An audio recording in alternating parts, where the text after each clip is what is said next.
Well, good afternoon, everyone. My name is Jarrod Leak. I'm the CEO of the Australian Alliance for Energy Productivity, or A2EP, and I'd like to welcome you to this Energy Markets Update. May I start this webinar by acknowledging the traditional owners of where I'm living and broadcasting from in the northern suburbs of Sydney, that being the Darramurrugal people. I pay my respects to the elders past, present and emerging. And if you'd like to acknowledge the traditional owners of where you are today, feel free to write that in the chat box.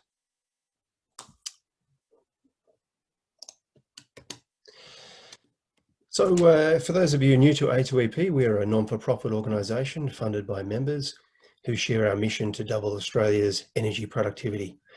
In short, we help businesses pursue a cleaner and more successful future by producing more with less. We explore the world's best practice to connect our stakeholders and members to advocate for programs and policy that help our members increase their energy productivity, jobs, all towards a zero emissions future. Our webinar today will be going for about an hour and a half, and it will be recorded. If you have any questions, please put them in the Q&A box at the bottom, and we'll keep an eye on those and answer them after each presentation. Or if you've got any issues, just pop that in the chat box and we'll have a moderator looking out for it to help you there. We have a great lineup for you today with 4 great speakers.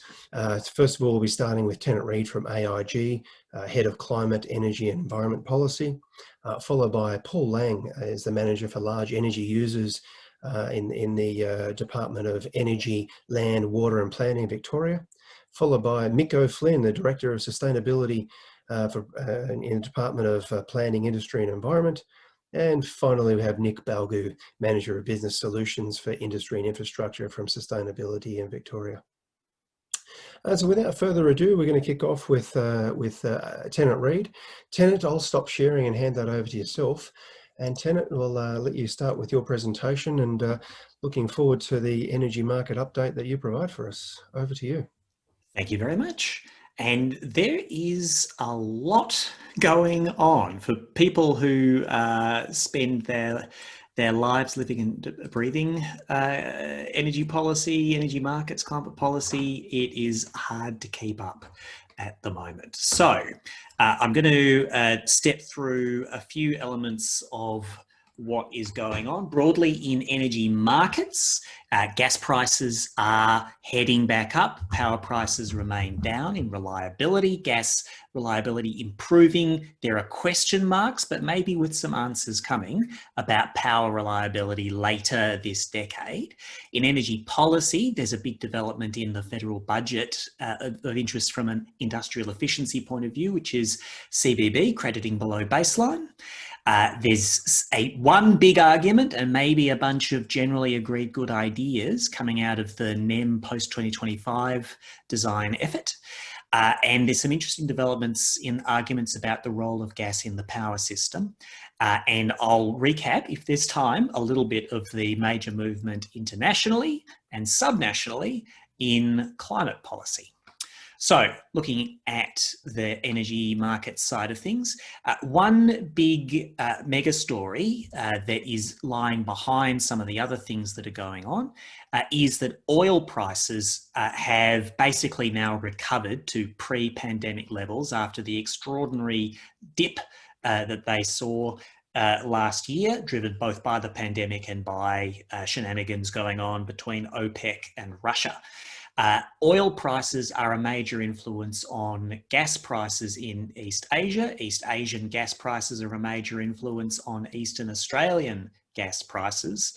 And so you would expect that the return of oil prices will see gas prices rising again in Eastern Australia. And indeed, on the ACCC's metric of netback pricing, their metric for what the East Asian prices for gas imply for a price for a customer buying gas in Australia at Wallumbilla in Queensland, their metric for futures is now pretty much back to where it was prior to the pandemic. So there was a big dip There was also earlier this year an extreme spike driven by transient supply shortages in an unusually cold winter around some major Asian population centres. But on that metric, yep, we're headed back to the kind of prices we were seeing 2 years ago. However, if you look at the prices actually traded on a spot basis at Wallumbilla, we're not quite back up to where we were. The prices are still somewhat lower than they were 2 years ago. I would guess that we're going to see that convergence happen, but it will be interesting to see what divergence there is. And of course, we always need to remember that most gas is bought and sold on confidential long-term bilateral contracts, not these more visible but quite thinly traded exchange contracts. Internationally, we did see a spike in many markets over December, January, but that seems to be over, and this general trend of an increase in prices across multiple markets, but not America, versus last year is evident. Looking at the reliability picture, so AEMO released their latest gas statement of opportunities recently, and while different people look to spin those results in different ways, broadly the nature of these things is a fairly conservative exercise of comparing definitely committed and maybe expected investment versus projected demand. And the situation certainly looks better than it did last year. There has been some supply commitment. There have been also some efficiency commitments. And we have a few years to get more supply or demand measures in place to fill gaps that emerge later in the decade. So the gas picture looks moderately okay, especially given the flexibility of the gas import terminal that is confirmed for Port Kembla after another was knocked back by planning decisions in Victoria. Interestingly, for the first time, AEMO have included a scenario in the outlook for what if hydrogen is a significant thing for the energy services currently delivered by natural gas. This is very much just a first go at this, and it's certainly not reflected in their central scenario, but it is worth watching over time. And we'll come back a little later, I think, to the question of the pathways for those energy services delivered by gas. So looking at electricity, futures prices are well down, and actual prices are now very well down from the highs that followed the price surge of 2017. We are seeing a much better supplied market over the next few years. There is no imminent threat to reliability or supply adequacy, and prices are now so low that they are considered a drag on the viability of a bunch of existing generators. So in time, we will see more retirements. We may see more and earlier than are currently announced. And whether those lead to price rises comparable to what we saw in the past really depends on how much time there is to prepare. And at the moment, it looks like much more time than there was to prepare for the closure of Hazelwood and Northern. And the adequacy of the market settings and the policy settings to help underpin investment. There's a more open debate. The price futures have been wobbling back and forth in recent months. I would struggle to see a trend that I warrant will continue on that front, but certainly we're not seeing a continuous trend in either direction over the last 6 months or so. So looking at electricity reliability, AEMO very recently updated their 2020 electricity statement of opportunities. And it's interesting, but we shouldn't overread it. They're updating in particular the outlook for 2028, 29, in 2029-30 after the announcement of the closure of all 4 units of Yallourn in 2028. And so what they're indicating is they were already expecting in the past ESU, if nothing was done, a significant reliability challenge in New South Wales based on the closure of Vales Point at the end of the decade. Victoria now enters the field as having a reliability gap out that far if nothing is done between now and then. Now, there is a bit of time between now and 2028 to get our act together, and there are a bunch of assets and developments that AEMO is not able to include yet in this assessment. So I've listed probably most, not all, of those on the right of this slide, but there's a lot. AEMO has to take a conservative approach. If something doesn't have final investment decision and necessary economic regulatory approvals, it can't be reflected, even if it seems fairly obvious that it will in fact happen. So for instance, they've included Snowy 2, the generation side of it, because that's got final investment decision from Snowy and from the Commonwealth. They haven't included the transmission to connect it up because that hasn't been approved by the AER.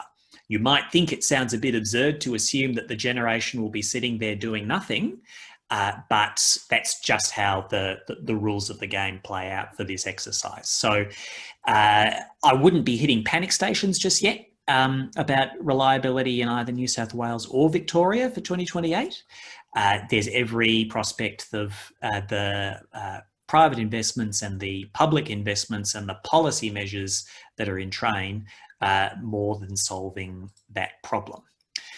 So we look at policy. So the budget had a lot in it. I will address only a couple of bits of it.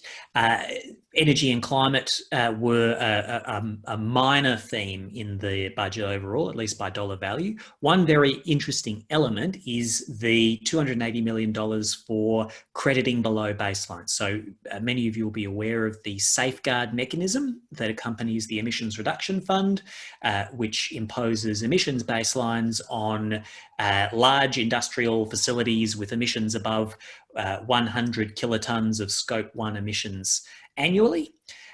Those entities will, under this policy, which was recommended by the King Review, have the ability to generate a new class of emissions credit if they undershoot their baselines. There may wind up being some more complexities around it than just, did you come in under the baseline in a given year, there's a credit. It may have more assurance around it than that. But the idea is for it not to be as complex and demanding as getting a methodology and a project up under the Emissions Reduction Fund as it currently stands, which has not been an attractive pathway for a lot of activity in the industrial space. It's largely been land sector. So the $280 million is largely for a set of Commonwealth purchases of these credits to get that market going.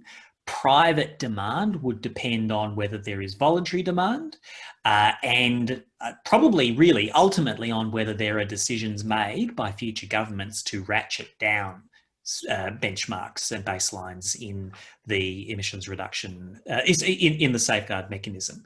Pending that, public demand would be the major driver. And you could conceive of this as being a hypothecated extra pot of money in the ERF world to get some stuff happening in the industrial space.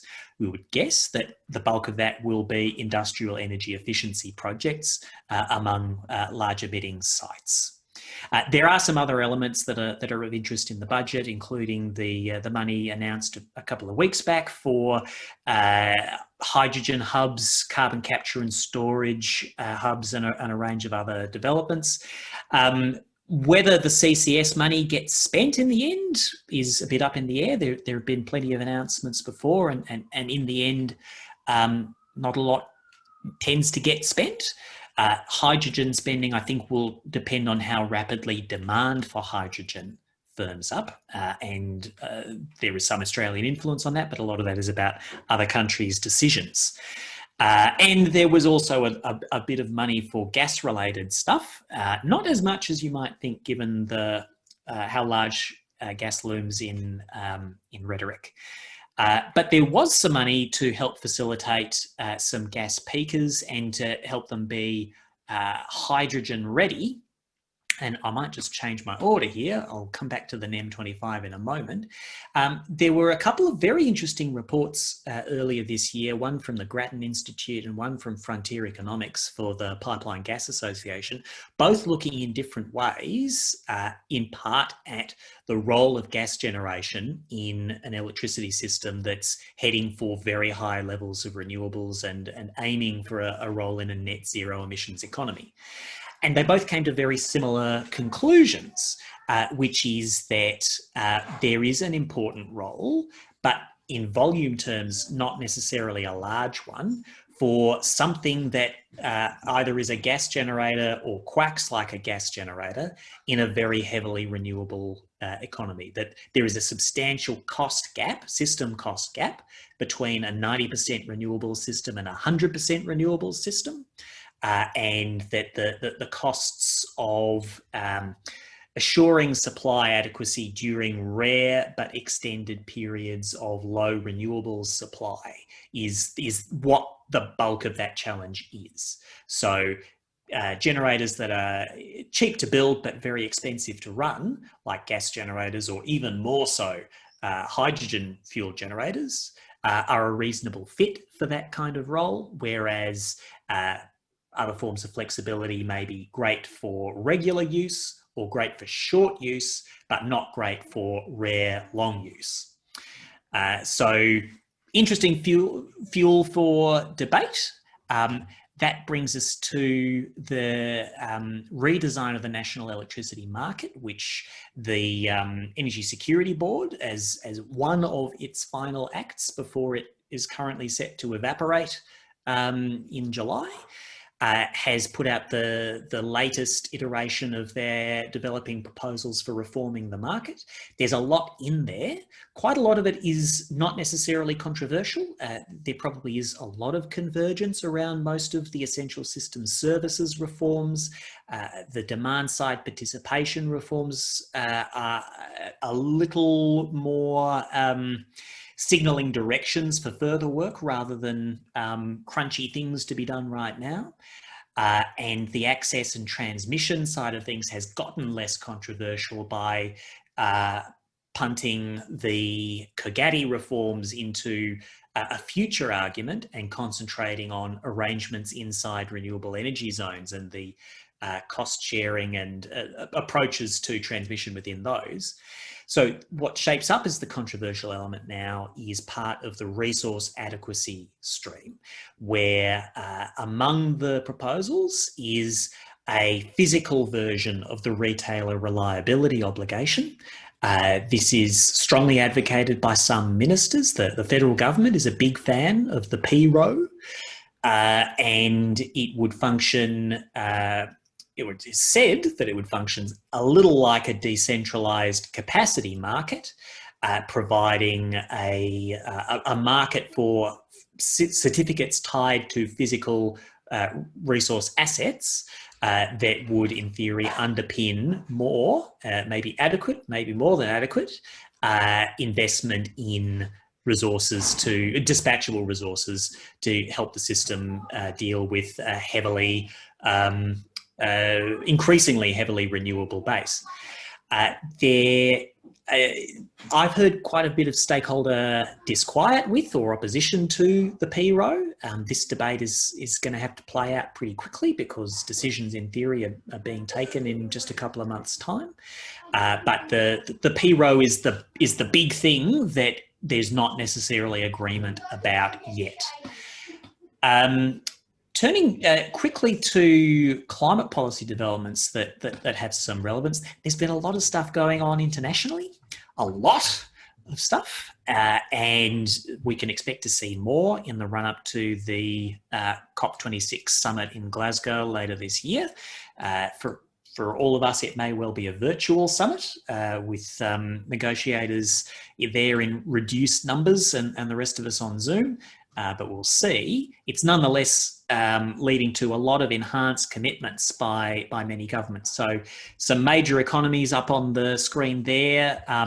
United States, China, Europe, Japan, and Canada have deepened their 2030 commitments from their previous levels.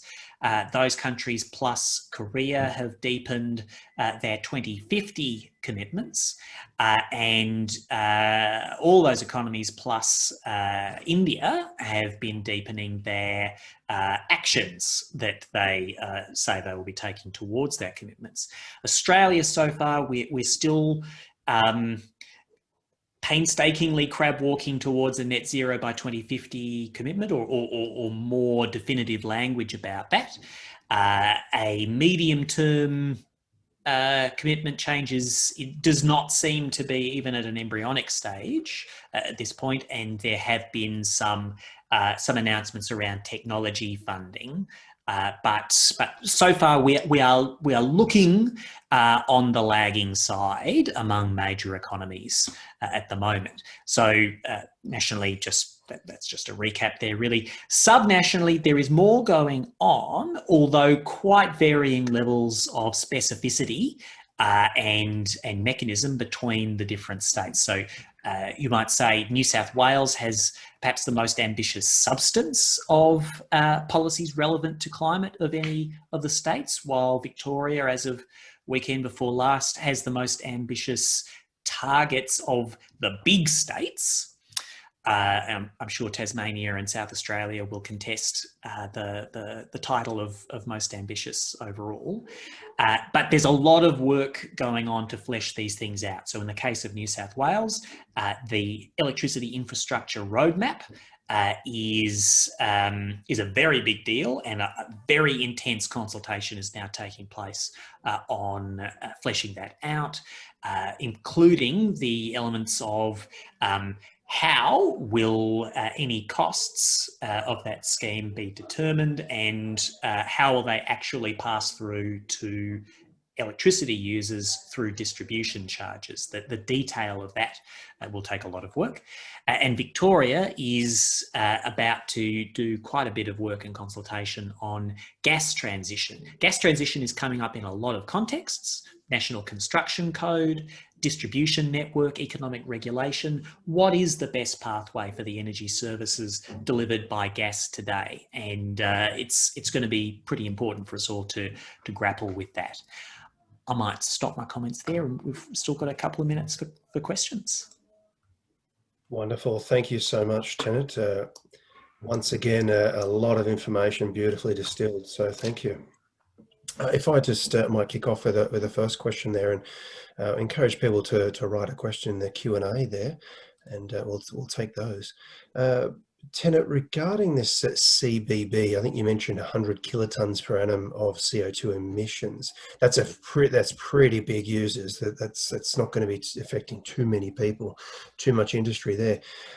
Does that sound like it's going to operate on top of this ACCUs? So if you were to go below your baseline or do a project that maybe gets ACCUs, and you also get this some funding from here as well? So no, these will be completely distinct units from ACCUs. I think that there was some caution from people in the ACCU market about there being confusion between these classes of unit, and I don't think there's any prospect of the issuance of both CBB units and ACCUs for the same underlying activity.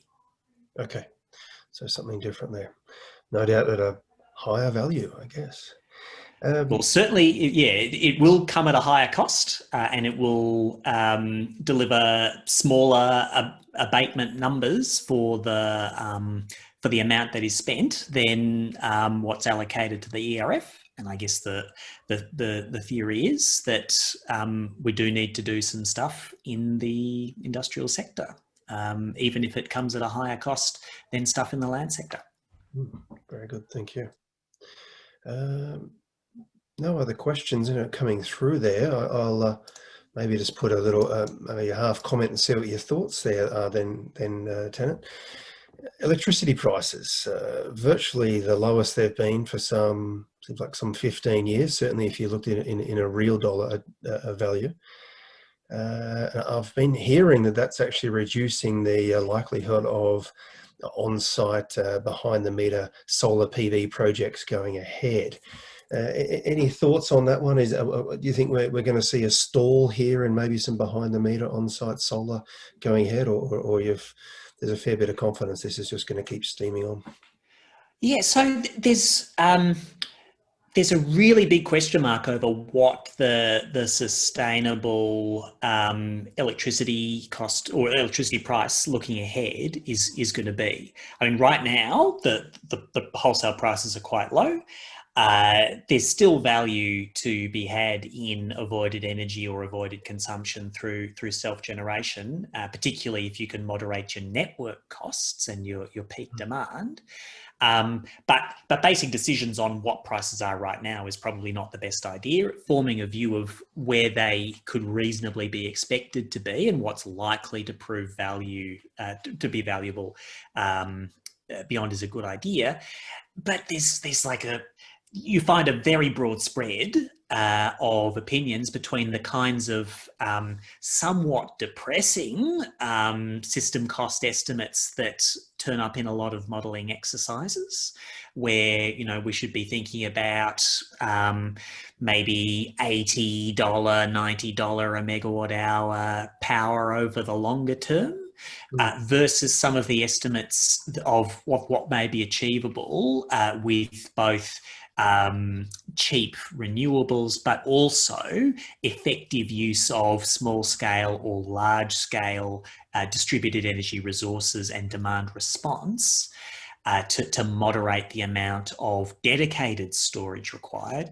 There's some very juicy and exciting estimates of how low those costs might be. So it's as clear as mud, unfortunately. Well, watch this space then. A question here from Ian Olmsted, and thanking you for the presentation as well.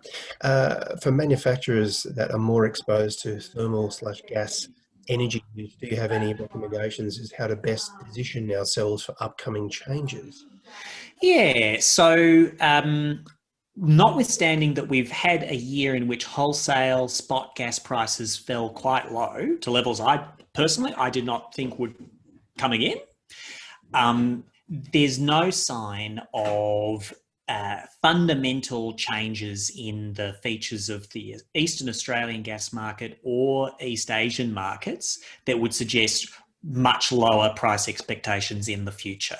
So I think that your base case should be that wholesale gas is going to be in the region of $8 to $12 a gigajoule over the next few decades. Sometimes more, maybe, sometimes less briefly, but probably about then. That's a bleak outlook for really gas intensive, really trade exposed businesses.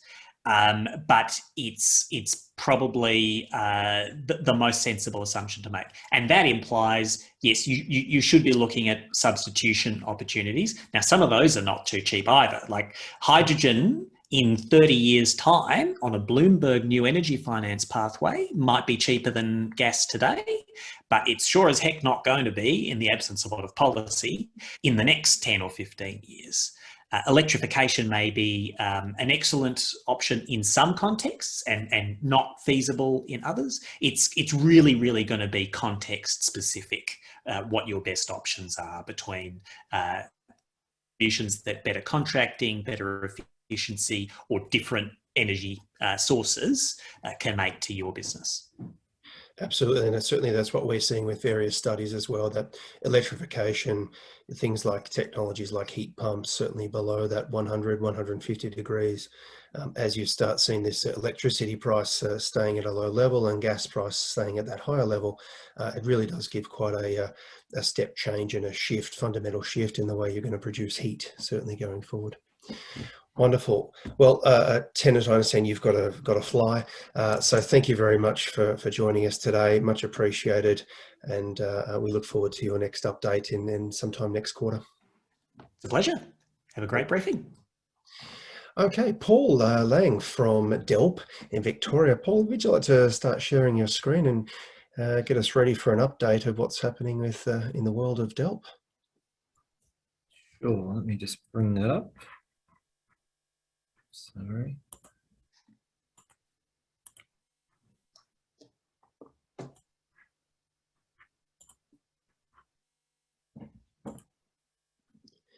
Yep, that's on its way. I'm going to put it onto... That's the one. Looking good. Okay. Well, unlike Tennant, I might give who needs no introduction to most of this audience. I'll give a very quick introduction. I'm new because some people will know me, but from the other side, I'm new to government. I've been in this role for just coming up to the end of my 4th week.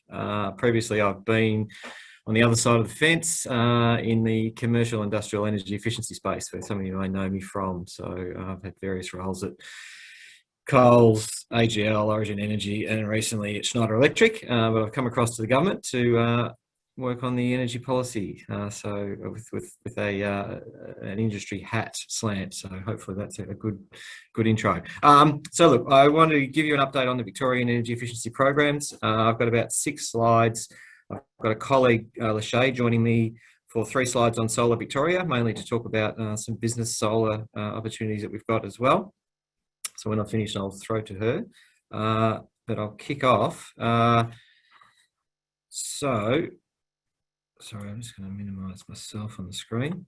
So the Victorian Energy Upgrades Program is our flagship energy efficiency program. In December 2020, we released new targets for 2022 and beyond through to 2025, increasing on a scale of 6.7 million, 6.9 million, 7.1 million, and then 7.3 million in 2025.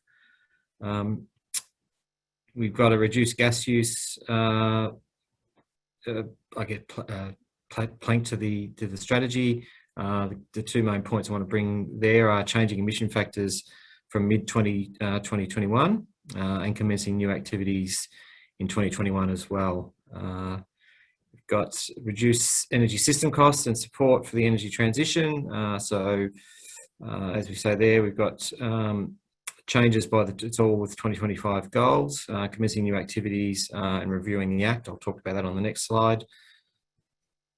An increased reach and increased scale. So looking at deeper penetration, commencing new, as we say there, non-lighting activities. So activities beyond what has been predominantly a lighting-based scheme, and improvement in customer service. So this next slide here is about changes to the Vaped Act review. So looking to strengthen the legislative structure of the program. I won't talk to all of these points, it's quite a busy slide, but if I look at Objective 1, which is strengthen program to administer the benefits to consumers, the most applicable point that I'll talk about there is the top one there, improve compliance, enforcement, administration, and I'll talk on a later slide about the exemption framework for large energy users, which will be of interest to today's audience. I'll give you an update of where we're at with that. If I look at Objective 2, we've got an expanded program focused on the energy transition. Again, the top of the purple points there on demand side management targets with new subsidies to promote peak demand reduction and demand response within the scheme. That's some work that's being done. And Objective 3 about improving access to incentives and support post-COVID or COVID recovery is essentially, again, looking to improve access to the upgrades. And as I'll also give an update shortly on the brief funding that was COVID stimulus. I won't go into this too much, but there was a publication in result to a consultation we put about new activities. So there's 4 new activities proposed. On the 16th of April, we produced a response to the consultation. There's a total of 25 submissions across changes that we're looking at to include into the VEU, including refrigerated display cabinets, gas boilers, swimming pool pumps, and water heaters. So some of the other relevant changes there. So the the upgrade program currently has an exemption arrangement for large energy users. There's currently about 136 sites that are excluded from the program, plus additional sites that use energy to service national energy markets are providing energy, so they're also exempt. For a long time, there's been a need for an updated and consistent exemption framework. The current arrangement, dating back to as early back as 2013, has some inconsistencies in it, and we're looking to align that and make that more consistent and more fair to all players in the market.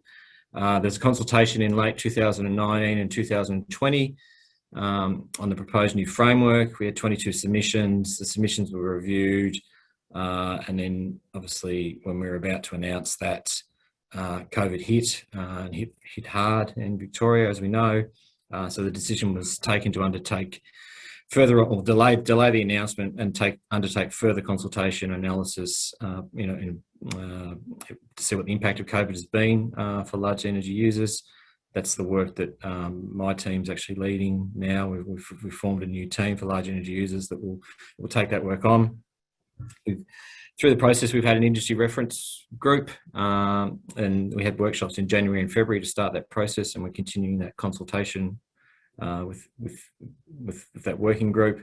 The plan is to go to further public consultation mid-year, probably July to August. We're currently working on a RIS, a regulatory impact statement. There was one previously in the previous consultation, but we're upgrading that particular RIS to take that COVID and other feedback that we've had into account.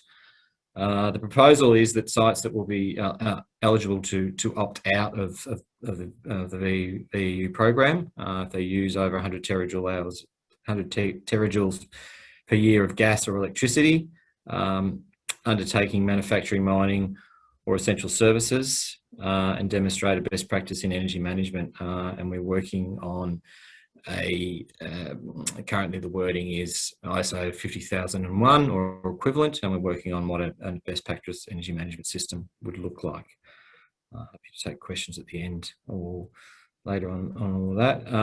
Just to give an update on the brief, what we call the brief funding, which is the Business Recovery Energy Efficiency Fund, which is a $31 million stimulus package announced in the delayed November budget. So the budget's normally in May. Our budget is actually next week. Last year's budget was delayed due to COVID, and as part of that, there's $31 million given to the brief funding, with applications for first round that closed on the 31st of December and the second round that closed on the 31st of January. All of those applications have been assessed, and I believe successful and all unsuccessful applications have been notified. We were expecting an announcement yesterday and today, but we've been advised that it's likely to be delayed due to the budget next week. Nothing to do, not that they're related to next week's budget. It's more that there's just a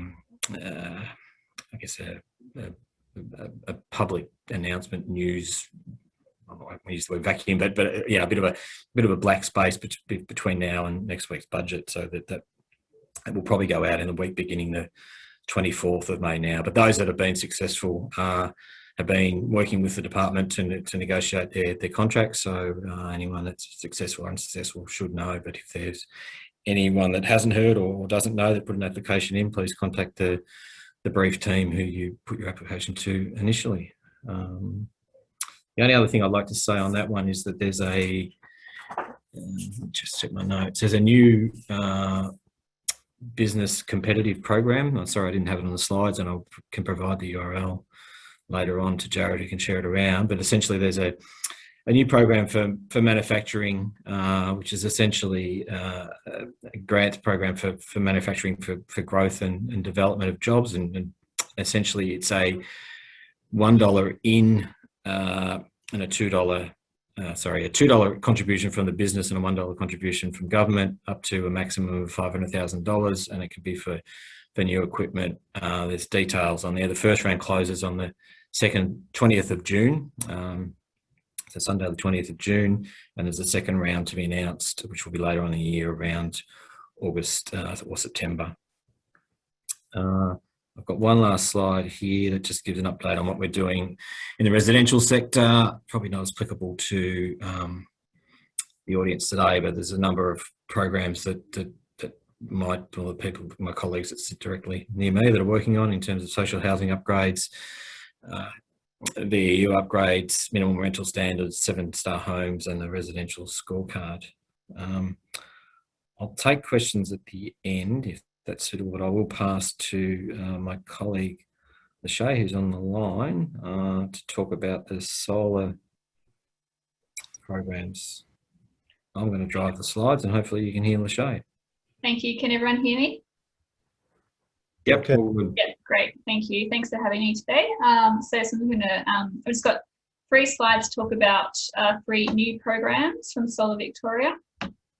So the first program, which was announced late last year, is the Home Heating and Cooling Upgrades program. This is focused on assisting low-income and vulnerable households to upgrade their heating to a split system, an energy-efficient split system. There were about 250,000 rebates available over 3 or 4 years, and the rebate value is $1,000 for the replacement. There's also some additional funding if required for certain things like decommissioning gas heater or a switchboard upgrade. So this program, there was a soft launch last week. It's now open to community housing organisations. And so, sorry, it's my dog just insisting on coming in the room when I'm presenting. And so it's dedicated right now to supporting tenants in the community housing organisations, but it will be open to the general public in a few months. I think we've got July as a tentative date. And so some information has been released publicly, and you can find that information on the website that I've listed down there. But essentially, it's the intention of this program is to support the transition away from gas to electricity. So we're looking to hopefully decommission and replace gas heating and move households onto electricity heating through their split system. It also gives them cooling as well, which is a fantastic program. And the next program, next slide please, Paul, is the Solar for Business program. Sorry, it's frozen on me. I don't know why it's not moving. There you go. Yeah, there we go. Yes. And so this program again was also announced late last year. And we think of this largely as an extension of our current Solar Homes program because it looks and feels very similar. So it's essentially providing solar PV rebates to small businesses across Victoria to install PVs. So this program is about 15,000 rebates over 3 years, and it will be opening later on this month. And so, I think yesterday the website was updated to announce eligibility criteria, which I can share with you all now, and also guidance material, fact sheets, and application forms, so that businesses who are interested in installing PV on their business premises can start looking at the application process now. So the eligibility criteria is limited to employing businesses that employ less than 20 people, so 1 to 19 employees, operate from non-residential premises. The premises needs to be individually metered so that we can make sure that they get the benefits of the solar panels. And similar to the Solar Homes program, systems must be installed by an approved solar retailer, and the systems used must be on the approved product list. And just to note that the PV capacity size is up to 30 kilowatts for the small business program.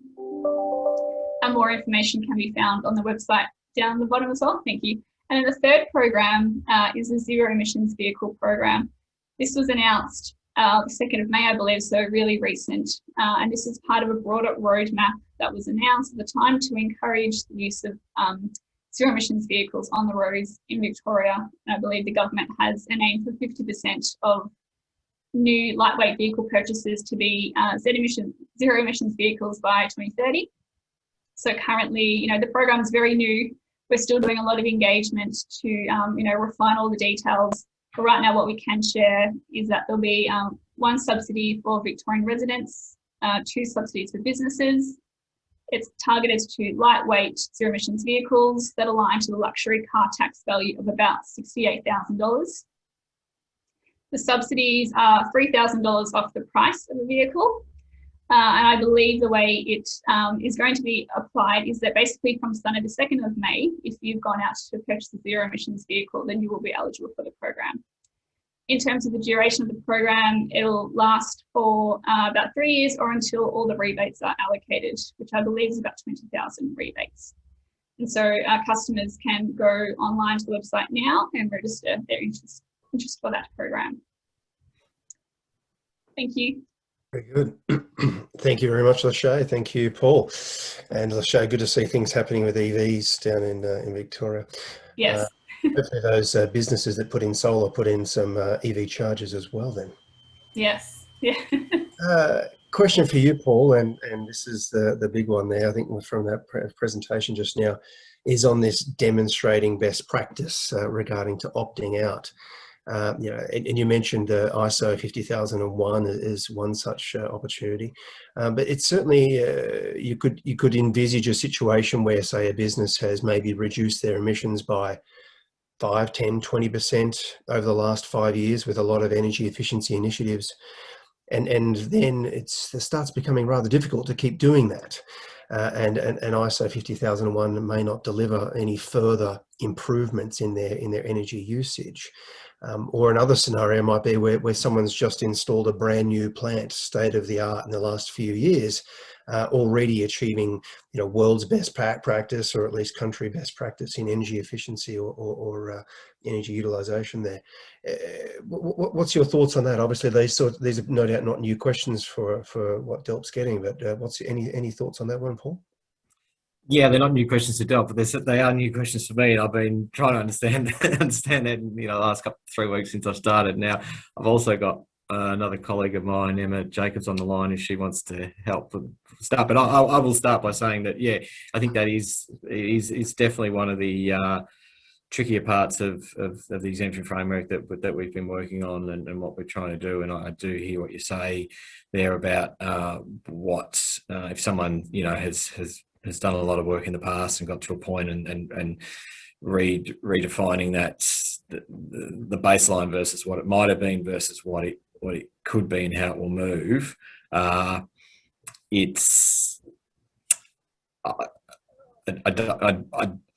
not sure whether we're going to make everybody happy through the process. I think is ultimately what may well be, because I think for someone that, as you say, that wants to that fits the opt-out category and with a threshold and is in that mining or agricultural ANZIC code and do want to opt out, and the only way they can opt out is the cost of an energy management system. We would look at it at a case to say that the cost of the energy management system versus the cost of the penalty, I'd say maybe that's the wrong word, but the cost of the program that would be passed through by the retailer. It's a matter of that you want the cost of the energy management system to be well less than what the incurred cost would be, and that's, you know, as I say, that's we can delve into that a bit more, but that's I guess from my early observation, that's probably one of the points that on an individual basis and for individual companies, it will come down to that decision of what that looks like and how we can work with businesses to potentially have another round of incentives that may help in that case. But yes, if a lot of low hanging fruit's been done, it's going to be harder to get to that point. And yeah, so I don't think I don't have the silver bullet to that answer, unfortunately. But it's part of the this about how we. Yeah, okay. Thanks, Emma. I'll just jump in. I mean, the reason why we're looking at the ISO framework or similar is as people will know from if they've got ISO 9000, the quality management, or ISO 14000. It's not necessarily a rigid framework where you have to implement a certain number of activities or you have to reach a certain benchmark. I mean, it's developing a continuous improvement culture, and so what we're looking for is establishing management practices that get businesses to understand how they're using energy, where they could save energy if those energy efficiency opportunities are in the money in terms of a business case, and whether how they can undertake those that are. But if there is a business that's best practice, then it may be that their management approach is just to say, well, actually, we're currently best practice. We just have to make sure that we keep following all of our policies and best practice, and keep monitoring the environment to make sure that we're responding to changes as the energy transition occurs. Yeah, sorry, Emma. I'm sorry to cut you off. The sound's cutting in and out there, so I just sort of. Okay, my apologies. Yeah, I think we got the gist of what you're saying there for sure. So thank you for that. Yeah. I'll just try and quickly go to a couple of questions before we go to Mick O'Flynn from DPI. The BREF was fully subscribed. Will there be another round, Paul, or is this the business competitive program? Is that effectively like another round? No, it's a completely different fund. But so the question was, yes, it was fully subscribed. There was more than of the 31 million. It was well oversubscribed. So I believe it's all gone. Let me know if that's not correct, Emma, but I believe that's the case. So there were some people that missed out there. I don't know anything about a second round yet, and I honestly don't know. So maybe Emma knows more there. But look, I don't think there's anything further that we can say at this time, and yeah, we keep dropping out there, Emma. Yeah, but I think I think Emma was saying that we don't know. I mean, I think if we are keeping any money up our sleeves for incentives, it may well be to assist under the exemption framework for the energy management programs as well. And I understand there was quite a long period for introduction for this being able to opt out, and just answering Nikki Eater's question there. I understand it was something like 5 years. So it's quite a long introduction program period that you're looking to make this changeover as well. Is that right? Correct. So at this stage, we're looking at 2022, 1st of January 2022 as a start date. And for the first year, you basically you have the first 12 months to get to the point of getting your energy management system to a certain point, and in the first year there are no costs under the program, and it's only then if you then decide at the end of that first year to opt out, there are no costs, but then your energy management system needs to be at a certain level of compliance. Gotcha. Now, I think we'll move on to Mick O'Flynn here. There was a question, somewhat controversial there, from Murray Nottle about it looks like the BREF funds appear to be mainly lighting and solar. I didn't quite see that. I know a lot of, for Murray, I know a lot of people that put in requests for the BREF funds for steam systems and things like that. So I don't think it was exactly just lighting and solar. But there's a bit I'd agree with you, Jarrod, and that's right. And unfortunately, we were hoping to be able to provide the link to all of the different projects today. But as I said, it was delayed because it got just too tight to next week's budget. But when it does come out, that question will be answered, and we'll see where the money went. Oh, it'll be great to see that. I'm pretty sure it wasn't all just lighting and solar. No, it definitely wasn't. Thanks very much, Paul, Lachey. Much appreciated. We'll move on to Mick O'Flynn now, and if we have time, we'll take Harold's question at the end. Mick, if you're able to start sharing, or Paul might need to stop sharing his screen, and then Mick will start sharing his screen, and let's get an update for what. Okay. Go for it, Mick. Right. Thanks. How's that? Am I sharing now? Yep, that's looking good. Just got to go into presentation mode, and we're away.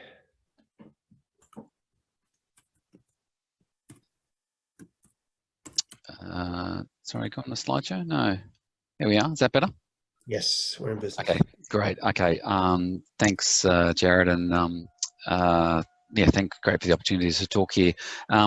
Following my Victorian colleagues, I'm doing a slightly different pitch or outline here, which is mostly about one big program that's just been that launched in New South Wales.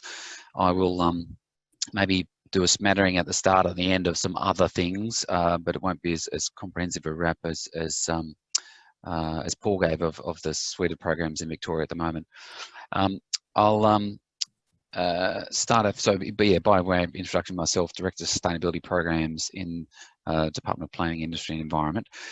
That's one of the main thing in my area is to deliver several of the programs under the New South Wales Government's Net Zero plan. And we've traditionally done a lot of energy efficiency programs from over many years. The big picture context for the thing I'm going to talk about today is the government's net zero plan. It was announced last year, and as I think Tennant put in his program, it's got 35% reduction by 2030 target as the first stage towards a net zero target by 2050. As for priority areas, proven emissions reduction technologies to get emissions down, particularly by 2030, empowering consumers, investing in the next wave of emissions reductions, which I'll talk about in a bit, and getting to government leading by example. The main thing I want to dwell on today, and I will go a little bit broader right at the end, but is a couple of months ago the government launched or announced a industry and innovation program under the net zero plan, and it's the industrial emissions part of really industrial emissions part of the net zero plan. It's very clearly got the objective of getting emissions down in the medium term, as in 2030, as well as setting New South Wales up to have towards a zero emission economy in New South Wales industry beyond 2030, and to make sure that those businesses and that low carbon businesses prosper. So it's got very much got a business prosperity objective to it, as well as the really clear objectives around emissions. It's $750 million over the decade to 2030. It's New South Wales government funded out of our climate change fund. It's really heavily emphasising that obviously private sector industry co-investment in those endeavours to make sure that there's obviously there's skin in the game, but also we're trying to make sure that the businesses are can prosper and benefit from the decarbonising a decarbonising economy. I'll just give a little bit more detail about about some of the programs. The principles, I won't dwell on this one too much, but other than the first one, as I've already said, is that we're aiming to reduce emissions in ways that support economic growth. And the second one, which I'll also come back to, is around trying to position ourselves as a leader in clean tech for future emissions technologies that will be probably doing the heavy lifting in the 2030s and 2040s. There are three streams of this program, three areas of focus, in no particular order. The clean technology innovation is to really what it says is to trying to foster R&D and commercialisation of clean technologies that are emerging right through from the research stage through to technologies that need to be commercialised, to provide support in both in terms of some grant funding, but also in terms of the infrastructure and the ecosystem that enables that innovation and new technologies to evolve. So we're trying to make this investment that just doesn't pick a bunch of technologies and get them over the line, but to try and develop the whole ecosystem for new technologies across the landscape. I'll go to the red one now, the high emitting industries. That's pretty obvious. It is similar threshold to the 100,000 tonnes per year that was talked about before. Similar sort of threshold to that for the high emitting industries.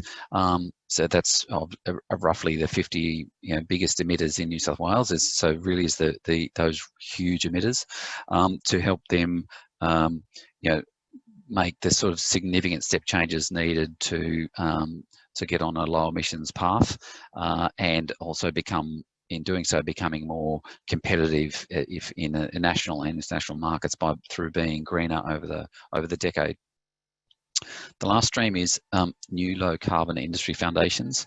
That's a long acronym. You know, governments like acronyms, but it is to try and do some of the foundations that will enable that sort of ecosystem of industrial precincts and supply chain activities, so as to to decarbonise both sectors, but also precincts and regions. The sort of the heavy industrial precincts in New South Wales are pretty, the two main ones are in the Hunter and the Illawarra, and so they'll be the two of the areas where we focus on to help to put in place some of that infrastructure and planning, and so both just physical infrastructure and sort of organisational infrastructure to help existing industries there benefit from other co-location with other players, as well as new industries start up in those places.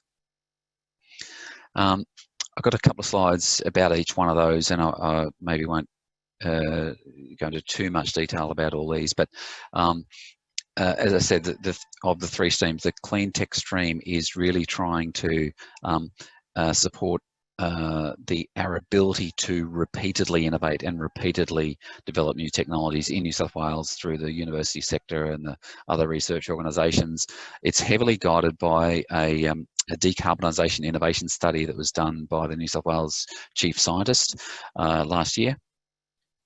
And that's sort of dictated the shape, or at least the early shape of the program and the priority areas that we'll focus on over time. That decarbonisation study will be updated every few years, and the technology focus will shift and change, but the focus on the underlying capacity to innovate will still be there. There are 5 separate substreams under that program, which are shown there. This is a program that's been sort of announced. The detailed program design is still underway now, so the funding is not available for these programs just yet. That will come progressively at different periods, but towards the second half of this year, a lot of these programs will be available. The New Low Carbon Industry Foundations, the second stream I talked about. One of the things I mentioned, that's trying to develop, foster, plan and financially support clean manufacturing precincts. They will probably, well, we know that there'll be a couple of those at least in the Hunter and Illawarra. There may be others as well. We'll in some time we'll be calling for detailed interest for funding bids from players to help establish those clean manufacturing precincts and all the infrastructure within them. We've already determined that within that $175 million total bucket, $70 million of that will be for hydrogen hubs in those 2 industrial regions in New South Wales. And it will also try to link with other regional and strategic initiatives of the New South Wales government. The high emitting industries, as I said before, are pretty straightforward. It's the really big emitters and the really hard to abate sectors. Trying to make sure that those sectors and those businesses that and the economy that those big businesses support continue in New South Wales and continue in a lower carbon world. Many of these sectors are heavily export focused as well, and so we're trying to make sure that they're competitive by becoming less carbon intensive through the investment that they need to do to change technologies. We totally recognise that that's not a quick or easy thing to do, and it can definitely has to line up with the businesses' investment cycles. There might be shutdown periods proposed or end of life of different bits of plant. So we're definitely trying to accommodate that through our the detailed design of the program which is underway. As I said, the program is under design at the moment, a detailed design. So the government's made a very specific and clear policy announcement and direction and funding commitments. We recently ran a first stage registration of interest of open slather of anyone interested in any of these 3 streams. We've got over 400 responses from those across the 3 streams, particularly a lot in the clean technology innovation stream. That wasn't a call for funding bids. That was basically a call from all sorts of industry players to see what are the ideas and things that are out there. Well, there'll be further consultation with individual players and then sort of consultation workshops to help nail down the best optimal way of designing the detail of this program so it meets industry needs and tries to maximise the opportunity from the creative ideas that are coming from the R&D sector or from some regional and precinct bodies, whether they're as said in the two regions I talked about, or other regions, or any sort of consortia of players. We were really pleased with, on the high emitting industries in particular, that over half of the total number of facilities and most of the manufacturing facilities in that list expressed interest to participate and we'll be having further conversations with them. The next steps for the different streams, this information is on our website, and I'll come to the website in a second. Mostly over the course of the next few months, we'll be doing the detailed consultation and program design, and then funding will be available at various times for various sub-streams of the program. As I said, there's multiple streams. It's a $750 million program. It goes over 10 years. So there'll be, things will start up at different times. And so that's the next steps there. And later this year, there will be some of those funding programs will be available in the fourth quarter of this year. I just excuse me. Just my last slide is to briefly mention some other opportunities for industry, for businesses to decarbonise. And so this is not super comprehensive, but I just want to mention a couple of things here. So the clean technology innovation and the high emitting industries and industry foundations are all of what I've been talking about. There's a couple of things I wanted to mention. That we've also got a program which will hopefully be it's in the design stage now and hopefully be coming out soon, on which picks up on our previous sort of industrial energy efficiency work. It's called the Energy Demand Reduction Program. It will do a few things, but for direct support, it'll direct support businesses that are looking to reduce energy demand through, and one of the things it will do is to support the enabling activities. It's often hard to get those enabling activities like the monitoring, the metering, the business case development, the technical studies, the feasibilities.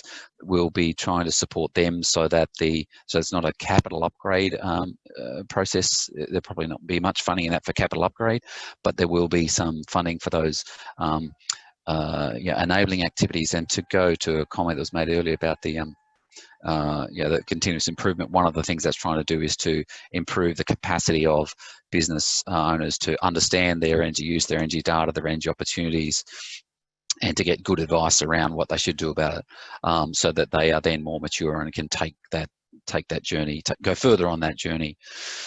A couple of other quick things. The bottom box there, which I'll very briefly talk about, is Sustainability Advantage. It's an ongoing program running in New South Wales for businesses that are at they're trying to do leading and very ambitious things in their sustainability, so not just energy and emissions, but a broader sustainability agenda. We're really trying to target this at businesses that are leading in their sector and are willing to make really ambitious commitments and actions in the sustainability space. And the last thing I'll mention, the Energy Security Safeguard, is the new name in New South Wales for what used to be the Energy Savings Scheme, similar to the Victorian Energy Upgrade Scheme. That's the White Certificate Scheme. The Energy Security Safeguard is now going to be in two parts. The existing Energy Savings Scheme, which has been extended out to 2050, and the targets have increased. We're increasing fairly significantly through to 2030, from 8.5% of electricity sold to 13% equivalent. And the other thing that's happening there is that a peak demand reduction scheme is being introduced. That's being still needs to be designed, and will start probably slowly in 2022, but then progressively from there. So this is we will operate in addition to the general savings scheme, but the peak demand scheme will have an incentive paid out of the scheme for people, undertaking activities that reduce their peak demand. So there's some pretty exciting stuff happening in the energy security safeguard space, as well as some shorter term changes and upgrades a bit similar and to the ones talked about in Victoria. And in fact, we're trying, where it's practical, to align with the Victorian scheme in terms of timing and rules and those sort of things. There's some really good collaboration between the states on that. Jarrod, I'll leave it there. I'm sorry. Hopefully that's useful. I did. Yeah, most of it was about our one new big program, but there's a whole lot of other things happening as well. Mick, thanks very much. Definitely useful. I mean, it's a really good overview of what's happening there. There's a lot going on, and great to see the leadership to help with the transition in the Hunter and the Illawarra. Really good. Just a question here quickly. I think we've got time just for the one from Ian Olmsted.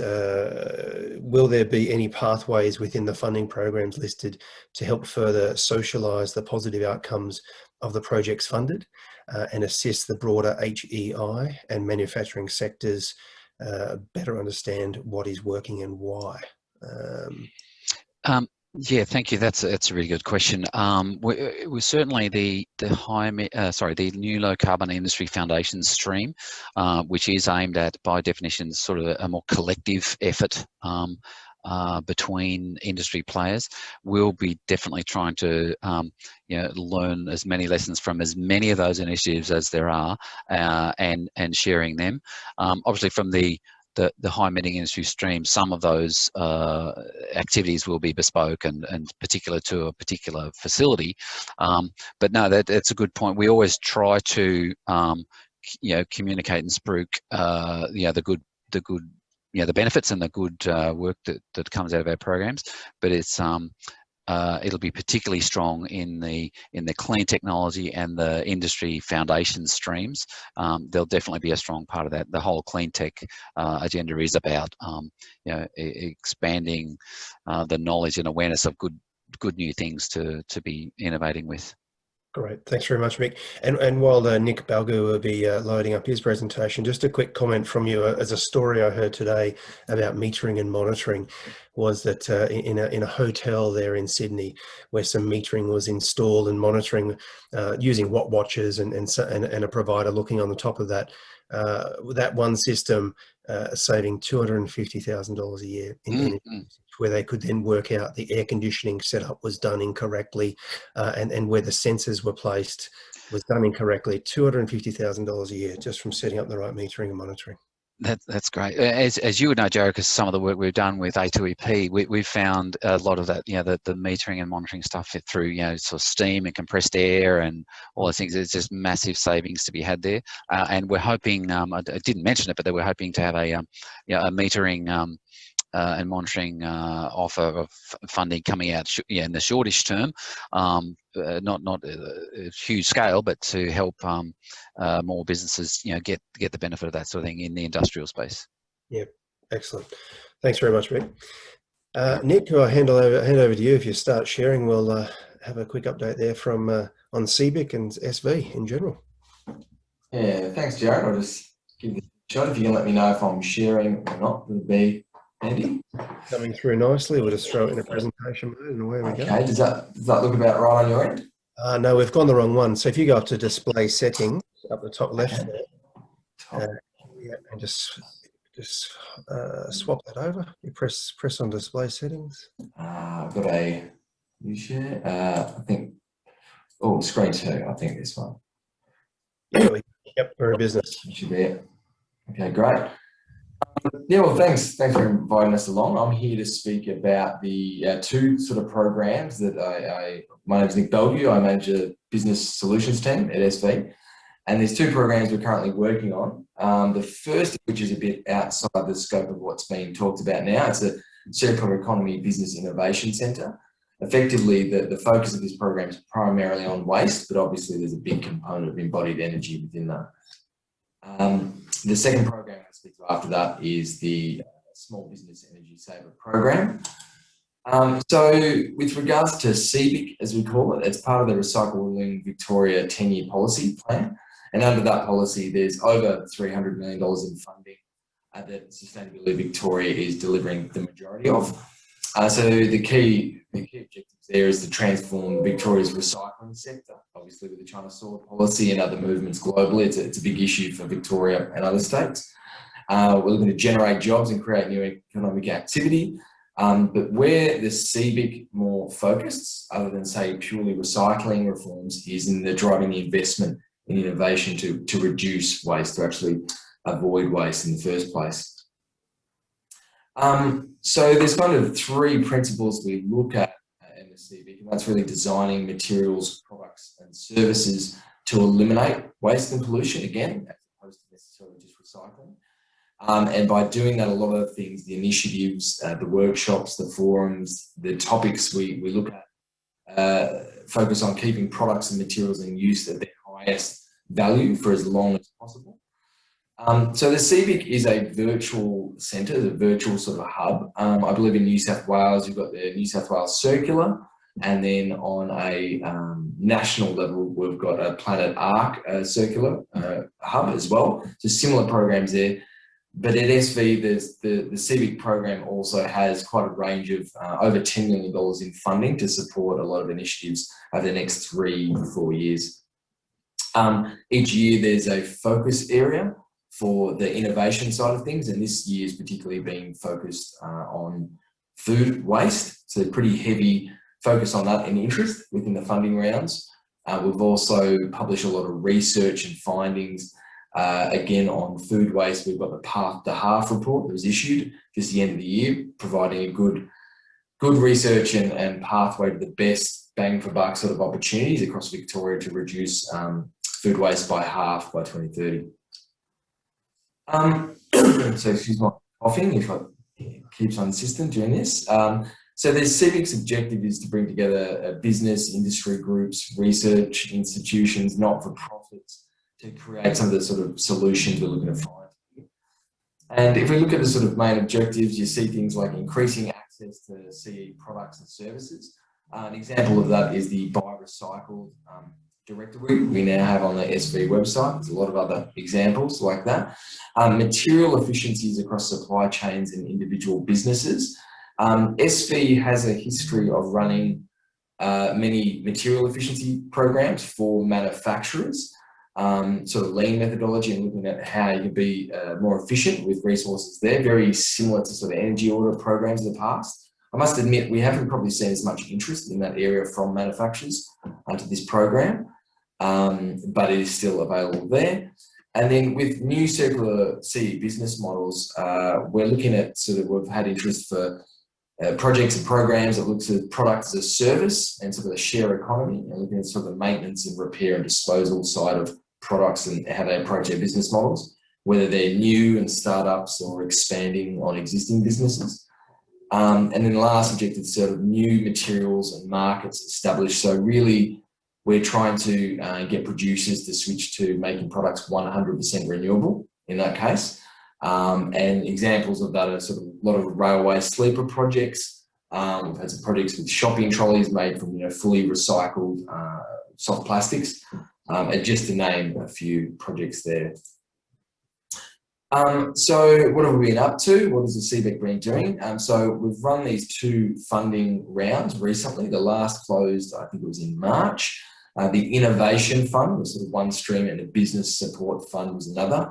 Under the Business Support Fund, we had sort of feasibility studies, investigation side of things, which we had a good response to, and then the implementation of projects, of circular economy projects. So really, really happy to see such a big response. The concept of circular economy is relatively new in Victoria, so we put it out there and it's great to get a good response.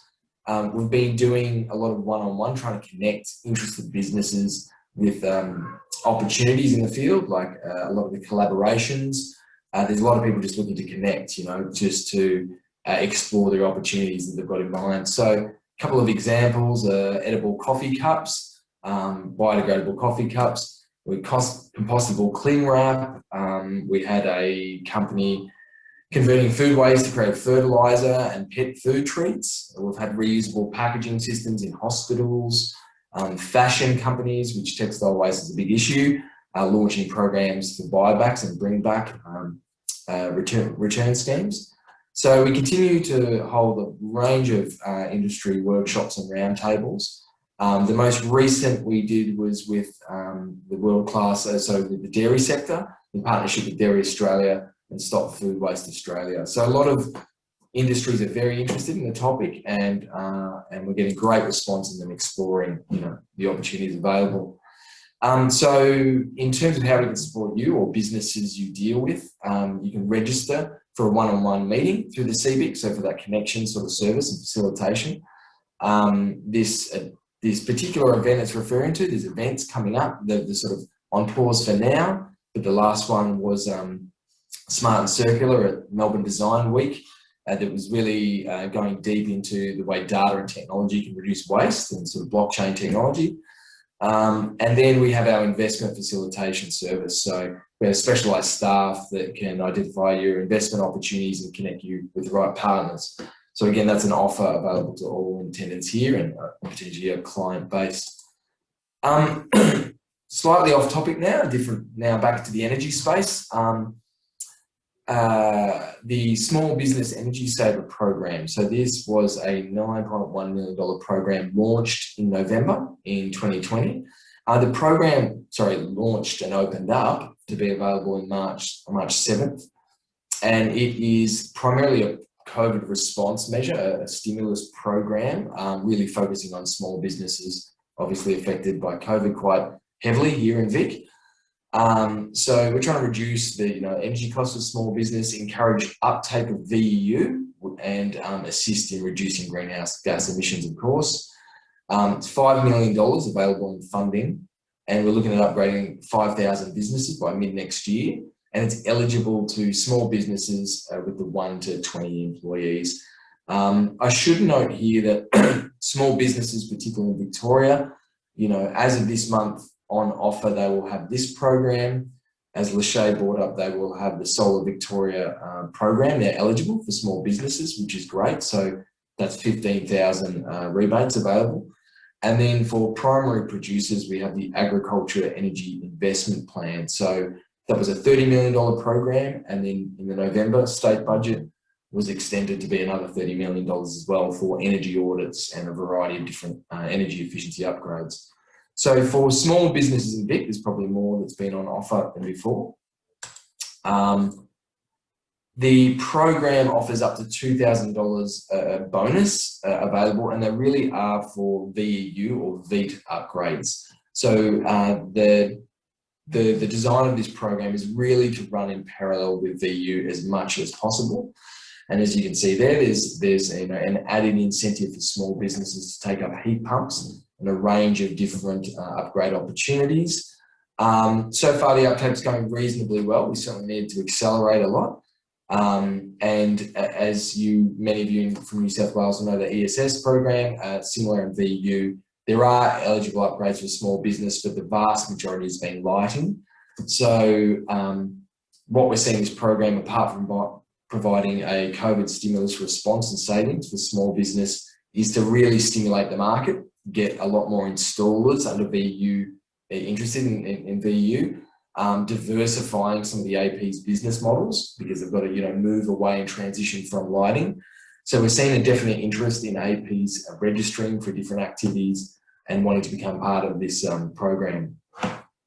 This last slide is just a nice little infographic giving some sort of concept to what are the opportunities available and also what are the sort of incentives. So under this, just a quick snapshot, you can see the subsidies for heat pumps are quite large. It's a great opportunity for them to take up. Air conditioning, again, is quite heavy subsidies, 2-door fridges, refrigeration display cabinets, large subsidies there. So yeah, at the moment, we're ramping things up, we're spreading the message, but the industry response has been good today. So that's me, Jarrod. I'm happy to answer any questions from there if anybody had any about CBIC or small business program. Many thanks, Nick. We've got a question come through from now, any specific program tackling hot water in schools, e.g. sort of heat pumps? That is a good question. Look, not specifically that I'm aware of in terms of incentives. SB for a very long time has run the Resource Smart School program, but that's a voluntary initiative for schools to get on board, how they measure their performance and be involved around energy and more broad sustainability. So in short, subsidies for schools, not that I'm aware of, sorry. Okay, thank you. Gotcha. Looks like no further questions coming through, but thanks, Nick. Once again, fairly comprehensive. The I guess $5 million for that small energies could go pretty quickly there. That could run out fairly quickly, and I guess you're hoping for that. Yeah, that's right. So it could happen quite quickly. We're getting a good response, but it's quite interesting because it hasn't been a target market, frankly, for APs and installers. The certificate price is, as you're probably all aware, quite high at the moment. I think it's $55, sort of $60. So we are biting for a bit of AP's attention here to focus on this market. But yeah, hopefully it does go quick. That's what we're trying to do. Brilliant, thank you. So I'll just finish off now with letting you all know that we've another webinar next Thursday that we're doing is on bioenergy. We'll have the CEO of Bioenergy Australia, Shahana McKenzie, giving us a bit of a state of play, what's happening in the bioenergy world. Fiona Waterhouse, who works with the Utilitas Group, give us an update on what's happening with the biohubs, no doubt with what she's doing in Rockhampton. Arena, we've got Amy and Matt joining us to give us an update on the bioenergy roadmap from Arena. And finally, we're going to have a really interesting case story from Optimal Group about what they're doing with McCain, taking the biogas, putting that through a turbine and then taking the exhaust air into a boiler. So a really great case of getting the most out of that biogas. That's next Thursday, and yeah, welcome you all along for that one. Otherwise, all that's left for me to do is think of our presenters today. Many thanks for Tennant coming along with that great overview. We had Mick Flynn, many thanks, Paul and Lachey and Nick. Thanks for our presenters today. We look forward to having you on again soon, hopefully next quarter for another update. You've got lots and lots of programs going. We're really pleased to be able to inform our audience of what's going on there. So thanks very much. Otherwise, I hope you all enjoy the rest of your evening and look forward to seeing you hopefully next week or soon thereafter.